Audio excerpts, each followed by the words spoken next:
So first of all, thank you very much, Svante Paabo, for accepting our invitation to come to the Institute of Neuroscience in Alicante, a joint institute of the University of Miguel Hernández Elche and the Consejo Superior de Investigaciones Científicas. I'm happy to be here, of course. Yes. So we are interested in studying and understanding the brain.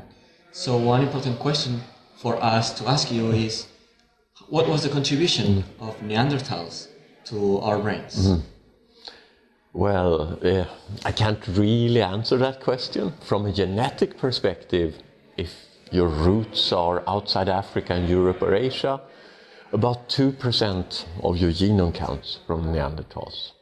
Now, many genes, variants of genes that are then contributed, are expressed in your brain during brain development. Overall, they seem to have been not that great for us, because overall they tend to be lower expressed than the corresponding variants that are not from Neanderthals. And we're beginning to learn a little bit about some of this, but we are just doing the baby steps, finding some metabolic changes in the brain, for example, where modern humans differ from Neanderthals, etc.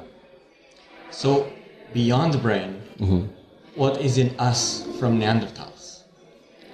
Well, so in people then outside Africa, there are about, if you add it up, going across all the people, there's something almost like the half of the Neanderthal genome exists there. Different individuals carry different fragments, and we are learning that these variants have to do with often risk or protection against certain diseases. These range from diabetes, coagulation problems, skin diseases, even to depression and tendency to use tobacco, for example. There are some things that have been positive for humans when they came over from Neanderthals. There is an adaptation in Tibet for living at high altitude where there is little oxygen in the atmosphere.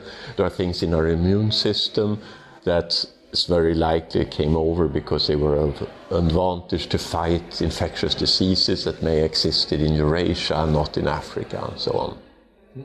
Okay. You have been working in collaboration with the findings in Atapuerca in the north of Spain. What has Atapuerca contributed to your fundamental discoveries of human evolution? Yeah, so the Cima de los Huesos in Atapuerca that Jean-Louis Arzuaga is excavating is an amazing site. There are all these skeletons of hominins there that are very, very old, around more than 400,000 years old. And we've been able, together with Professor Arzuaga, to retrieve small amounts of DNA from them. We have less than 1% of the genome now, but we can already say that they are clearly ancestral to Neanderthals. So there are some ancestors of Neanderthals, if you like.